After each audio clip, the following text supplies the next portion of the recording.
Friends அனைவருக்கும் வணக்கம். நம்மளோட மங்களம்ஸ் கிச்சனில் இன்றைக்கி தேங்காய் இல்லாத ஒரு ஹெல்த்தியான சட்னி தேங்காய் சேர்க்காமல் இன்றைக்கி பண்ணியிருக்கேன். தேங்காய் இல்லாத டயத்தில் இது மாதிரி நம்ம யூஸ் பண்ணிக்கலாம். ரொம்ப டேஸ்ட்டாக இருக்கும். இது வந்து எல்லாத்துக்குமே இட்லி தோசை எல்லாத்துக்குமே ரொம்ப நல்லாயிருக்கும். ஸோ இதை நீங்கள் ட்ரை பண்ணி பாருங்கள். கண்டிப்பாக உங்கள் எல்லாருக்கும் ரொம்ப பிடிக்கும். ஸோ வாங்க கிச்சனுக்குள்ளே போகலாம். எப்படி பண்ணுறதுன்னு பார்க்கலாம். 2 டேபிள் ஸ்பூன் எள்ளு எடுத்துக்கிறேன். எள்ளு போட்டால் நல்லா டேஸ்ட்டாக இருக்கும் இந்த சட்னி. 2லேருந்து 3 டேபிள் ஸ்பூன் கூட நீங்கள் போட்டுக்கலாம். எள்ளு நல்லா படப்படன்னு வெடிச்சோன்னே நம்ம ஒரு பிளேட்டில் தனியாக எடுத்து வச்சிடலாம்.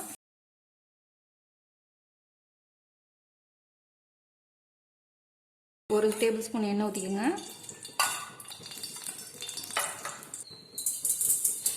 உளுத்தம்பருப்பு ஒரு டேபிள் ஸ்பூன் போட்டுக்கிறேன். கடலைப்பருப்பு ஒரு டேபிள் ஸ்பூன் போட்டுக்கோங்க.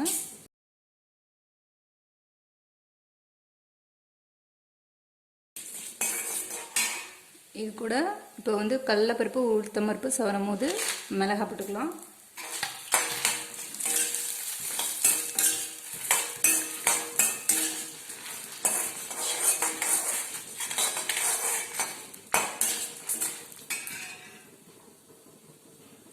இது கூட ஒரே ஒரு தக்காளி, கொஞ்சமாக சின்ன வெங்காயம் எடுத்துருக்கேன். சின்ன வெங்காயம் இல்லைன்னா பெரிய வெங்காயம் கூட எடுத்துக்கலாம். ஸோ இதையும் போட்டு வறுத்துக்கலாம்.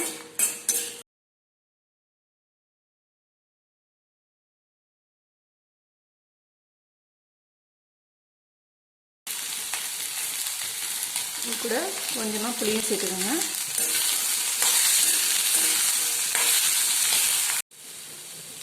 இப்போ சட்னிக்கு நல்லா வதக்கிட்டோம். இதை ஒரு பிளேட்டில் எடுத்துட்டு நல்லா ஆற வச்சுட்டு அரைச்சிக்கலாம்.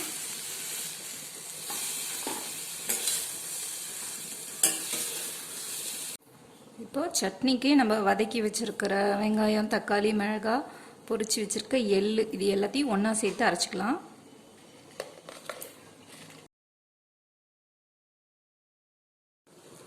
சட்னியை இது மாதிரி நல்லா நைஸாக அரைச்சிட்டேன். இப்போ தாளிக்க போகிறோம். தாளிக்கிறதுக்கு வந்து எண்ணெய் ஊற்றிக்கோங்க. இதில் வரமிளகாய் கொஞ்சம், கடுகு வந்து ஒரு ஸ்பூன் போட்டுக்கோங்க.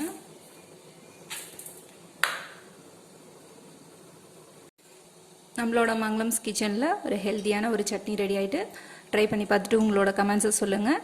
உங்களுக்கு இந்த வீடியோ பிடிச்சிருந்துச்சுன்னா மறக்காமல் லைக் பண்ணுங்கள். Thank you friends.